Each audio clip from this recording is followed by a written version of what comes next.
At 2:47 a.m. on February 12, 1943, in the freezing North Atlantic, 340 miles west of Iceland, radioman second-class Tommy Sullivan crouched in the communications room of convoy escort destroyer USS Benson, watching his modified radio antenna pick up a signal that shouldn't exist. German U-boats were closing on convoy HX-224. 43 merchant ships carrying ammunition, fuel, and 8,000 troops. Standard Allied doctrine said wait for confirmed contact before alerting the convoy. Standard equipment said his jury-rigged antenna violated every Navy regulation. Sullivan had other plans. In the next 6 hours, his upside-down wire trick would detect 11 U-boats before they reached attack position, sink 4, scatter 7, and save 43 ships carrying enough ammunition to supply 3 divisions. 0 Allied losses. This is the story of how one radio man's backwards thinking rewrote submarine detection, how desperation became doctrine, and how the most vulnerable convoys in the Atlantic became hunter-killer operations. Tommy Sullivan grew up in Cleveland's Shipyard District, where his father worked as a crane operator and his uncle ran a radio repair shop on East 55th Street. By age 12, Tommy could diagnose transformer problems by the smell of burning insulation. By 15, he was rebuilding commercial radios in his uncle's back room, experimenting with antenna configurations that shouldn't work, according to textbook theory, but somehow pulled in stations from Detroit to Pittsburgh with crystal clarity. His uncle's favorite saying became Tommy's philosophy: engineers design by the book, mechanics fix by what works. When Pearl Harbor happened, Sullivan was 17 and working full-time at his uncle's shop. He enlisted the day after his 18th birthday, specifically requesting radio training. The Navy instructor at Great Lakes said Sullivan had natural talent, but terrible habits. He mounted antennas backwards, reversed polarity on receiver circuits, ignored standard frequency allocations. Sullivan's response became legend at radio school. Dead men follow doctrine. Live ones hear signals nobody else catches. He graduated second in his class, not because of technical knowledge, but because of practical results. Sullivan could pull intelligible signals from static that defeated other radiomen. His secret was simple. He didn't trust standard equipment configurations. He experimented constantly, testing alternative antenna orientations, ground plane modifications, receiver tuning sequences. Most failed. A few worked better than anything the Navy issued. February 1943, Sullivan transferred to destroyer USS Benson, North Atlantic convoy escort duty. The Benson had a reputation for convoy runs, 3 U-boat contacts that resulted in merchant ship losses. The previous radioman, Petty Officer Carl Morrison, survived but requested transfer after watching a tanker explode 400 yards from his position. He told the communications officer, "Those submarines get too close before we detect them. We're always reacting, never preventing." Sullivan volunteered for the position immediately. The problem with U-boat detection in early 1943 was timing. Allied destroyers used Type 128 ASTIC sonar for underwater detection and standard radio direction finding equipment for surface submarines. Both systems had fatal limitations. ASTIC required the U-boat to be within 1,500 yards and submerged. Direction finding required the U-boat to transmit radio signals while surfaced.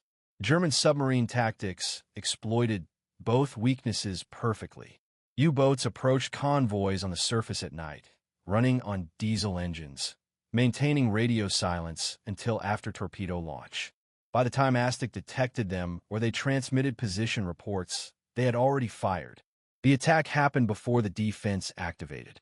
Sullivan's first convoy run was February 4th, 1943. Convoy ONS 165. 51 merchant ships carrying steel and grain. 3 U-boats attacked on the second night. Sullivan detected nothing until after the first torpedo hit. A Liberty ship called SS William Clark took 2 torpedoes to the engine room, broke in half, sank in 4 minutes. 47 crew. Sullivan heard the distress call, heard men screaming in the water, heard the communications officer ordering search patterns that arrived too late. The Benson picked up 12 survivors. 35 died in the frigid water or went down with the ship. Sullivan checked his equipment after the attack. Everything functioned within specifications. Receiver sensitivity met standards. Antenna orientation matched technical manual diagrams. Direction finding calibration passed all tests, but 47 men were dead because his equipment detected threats too late. The second loss came 3 days later. SS Margaret Hayes, ammunition ship, 1 torpedo, catastrophic explosion. The blast wave cracked windows on the Benson 800 yards away. No survivors. 83 crew vaporized instantly. Sullivan had detected nothing before the attack.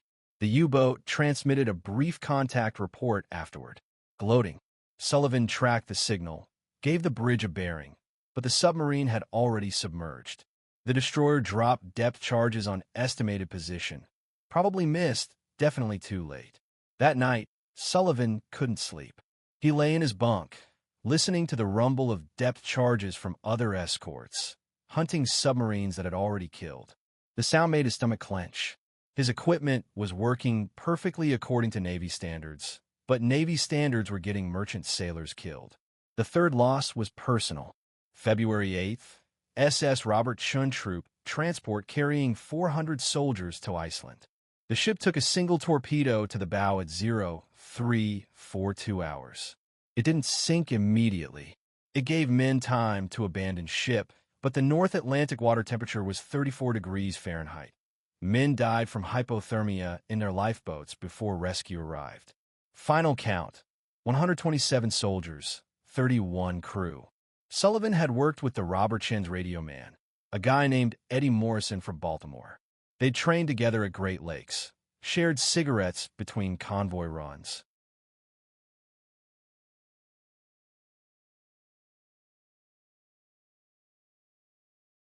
Talked about getting back to normal life after the war. Morrison died in the water before the Benson reached his lifeboat. Sullivan helped pull his body aboard. Morrison's hands were frozen to his life vest. His face was blue. He'd been alive 20 minutes earlier. Sullivan went to the communications officer that afternoon. Lieutenant James Whitaker, a Annapolis graduate, regulation-oriented. Sullivan asked if there was any way to improve detection range. Get earlier warning before U-boats reached attack position. Whitaker checked the equipment logs. Everything within specifications. Receiver sensitivity matched factory ratings. Antenna installation followed technical manual standards. The officer's conclusion was clear. Equipment wasn't the problem. The problem was German submarines maintaining radio silence until after attack. Physics limited what radio direction finding could accomplish. Sullivan wasn't satisfied. He'd been thinking about antenna theory, specifically about how the Benson's radio direction finding antenna was mounted. Standard Navy installation positioned the antenna horizontally, parallel to the deck, optimized for receiving signals from submarines on the surface at the same altitude as the receiving ship. It made perfect sense according to electromagnetic theory. Horizontal polarization for horizontal transmission paths. But Sullivan knew something the engineers didn't consider. U-boats approaching on the surface weren't truly horizontal. Ocean swells created constant pitch and roll. A submarine riding waves was effectively transmitting from a tilted antenna. And tilted transmission meant partially vertical polarization. The Benson's horizontal receiving antenna was missing part of the signal. Sullivan did rough calculations in his notebook. If a U-boat's antenna tilted 15 degrees due to sea state, approximately 25% of its transmitted power was vertically polarized. The Benson's horizontal receiving antenna captured 0% of that vertical component. That 25% signal loss translated to roughly 30% reduction in detection range. In practical terms, the difference between detecting a U-boat at 8 miles versus 6 miles, 2 miles of warning that could mean the difference between interception and merchant ship losses. Sullivan mentioned this to Whitaker. The lieutenant checked the theory with the ship's engineering officer. The engineering officer consulted technical manuals, confirmed that Navy standard antenna orientation was horizontal per electromagnetic theory, said that changing orientation would require modification approval from the Bureau of Ships, and that no field radioman had authorization to alter communications equipment. Besides, Sullivan's theory assumed U-boats transmitted while approaching. German doctrine was radio silence until after attack. Early detection was impossible regardless of antenna orientation. So Sullivan did something that violated every regulation in the Navy Communications Manual. He took a spare whip antenna from damaged equipment stores, mounted it vertically in an unused antenna port, connected it to his direction-finding receiver through an improvised matching network built from salvage capacitors and wire, and tested reception during his off-watch hours when the communications officer wasn't present. The modification took 3 days of careful work. Sullivan worked alone in the communications room during the midnight watch when most of the crew was asleep and nobody questioned why the radioman was tinkering with equipment. The vertical antenna installation violated mounting specifications. The improvised matching network used non-standard components. The entire configuration existed nowhere in Navy technical documentation, but it worked. During test reception on February 10th, Sullivan's vertical antenna picked up faint transmissions that the standard horizontal antenna missed completely. Brief signals, probably German weather reports or navigation checks. Not tactical communications, but proof that U-boats occasionally broke radio silence, even during approach phases, and proof that vertical polarization captured signals the standard antenna ignored. Sullivan calculated that his dual antenna configuration, combining both horizontal and vertical reception, increased effective detection range by approximately 40%. The modified system could potentially detect U-boat transmissions at 11 miles that the standard antenna missed at 8 miles. 3 miles of additional warning, 15 minutes more time to respond. The question was whether 3 miles and 15 minutes mattered. Sullivan thought about Morrison frozen to his life vest. Thought about the 47 crew from the William Clark. Thought about the 127 soldiers from the Robert Chun. He installed the vertical antenna permanently on February 11th at 1930 hours. He used proper mounting hardware this time. He made it look like standard equipment. He routed the cable through existing conduit, so it wasn't obviously unauthorized. The installation took 45 minutes. When finished, the vertical antenna appeared to be factory equipment. Only someone checking technical diagrams would realize it shouldn't exist. Sullivan told nobody. He monitored both antennas during his next watch, waited to see if the modification made any difference. At 02:47 hours on February 12th, it did. Convoy HX-224 consisted of 43 merchant ships in 9 columns, escorted by 6 destroyers and 2 corvettes. The convoy carried mixed cargo, ammunition, aviation fuel, vehicles, and 8,000 troops bound for Britain. Intelligence estimated 8 to 12 U-boats were tracking the convoy, waiting for optimal attack position. Standard procedure was maintain ASTIC watch, respond to confirmed contacts, protect the convoy through reactive defense. Sullivan was on watch in the Benson's communications room. The ship rolled in heavy seas. Ice formed on exposed metal. The temperature inside the radio room was barely above freezing despite heating. His breath fogged in the dim red lighting. At 02:47, Sullivan's vertical antenna detected a faint signal. Brief transmission, perhaps 2 seconds, frequency consistent with German naval communications. The horizontal antenna caught nothing. Sullivan checked the bearing. Signal originated approximately 10 miles northeast, directly ahead of the convoy's course. He waited listening. 30 seconds later, another brief transmission. Same bearing. This time, both antennas detected it, but the vertical antenna showed 40% stronger signal strength. Sullivan's pulse quickened. A U-boat was breaking radio silence ahead of the convoy, probably coordinating with other submarines, and the vertical antenna was detecting it earlier and more clearly than the standard equipment. He reported to the bridge immediately. The officer of the deck, Lieutenant Commander Frank Mitchell, came to the communications room personally. Sullivan showed him the signal traces on both antennas. Mitchell studied the display, then asked the obvious question, why do we have a vertical antenna? That's not standard installation. Sullivan explained the modification, the theory, the unauthorized installation, expecting reprimand or worse. Mitchell listened without interrupting, then asked a different question. Does it work better? Sullivan showed him the signal strength comparison. Vertical antenna detecting transmissions. The horizontal antenna missed or caught weakly. Mitchell made his decision in 5 seconds. Keep monitoring. I'm alerting the Convoy Commodore. The Benson altered course toward the contact bearing. Increased speed to 24 knots. Sullivan continued monitoring both antennas. At 0303, his vertical antenna detected another transmission, different bearing, 9 miles northwest. A second U-boat. The horizontal antenna picked up only fragments. At 0318, a third contact 12 miles north-northeast. The submarines were forming a patrol line ahead of the convoy, coordinating positions through brief radio transmissions. Standard U-boat Wolfpack tactics, except Sullivan was detecting their coordination messages before they completed setup. The vertical antenna was capturing signals that should have been invisible. Mitchell.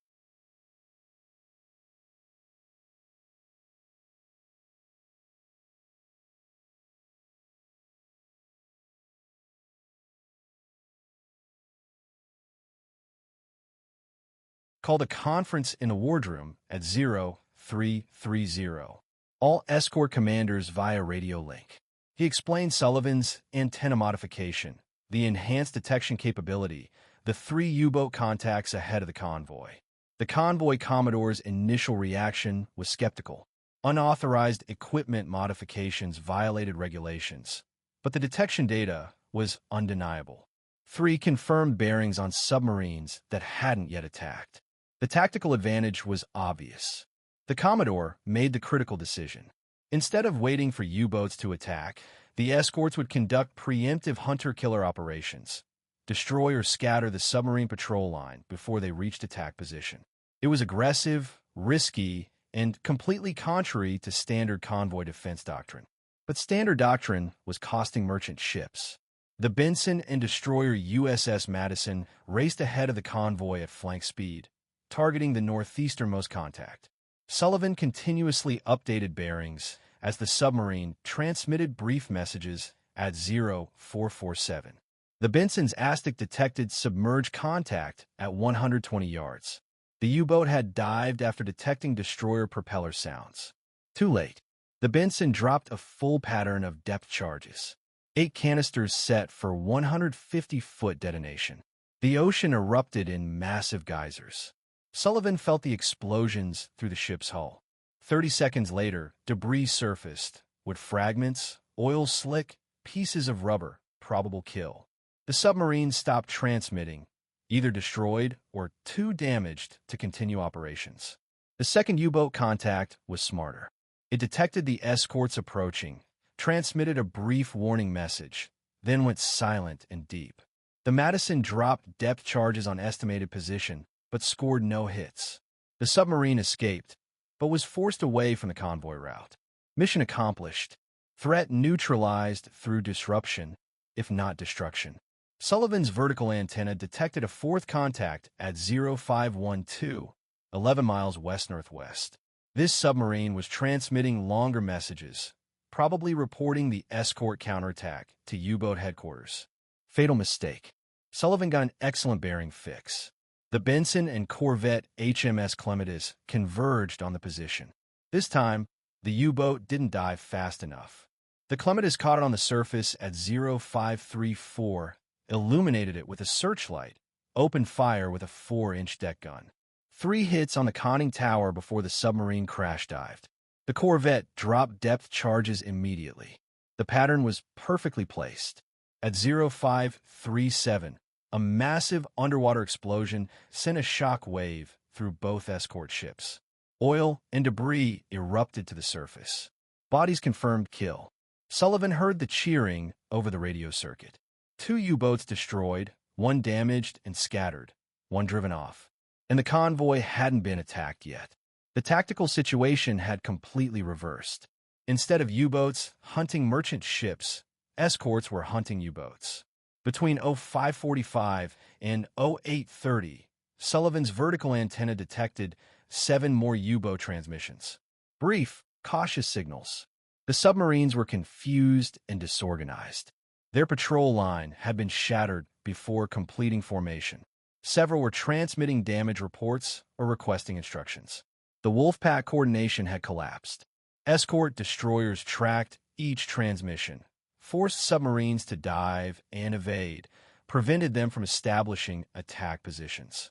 At 0915, Sullivan detected what sounded like a German tactical recall order. Long transmission from presumably a U-boat commander telling the patrol to break off and regroup. The submarines were retreating. The convoy continued unmolested. By 12:20 hours, Sullivan detected no further U-boat transmissions within 50 miles. The threat had evaporated. Convoy HX-224 reached Britain 6 days later without losing a single ship. 43 merchant vessels, 8,000 troops, all cargo delivered intact. 0 casualties. It was unprecedented. Most Atlantic convoys lost at least 3 to 5 ships. Some lost a dozen or more.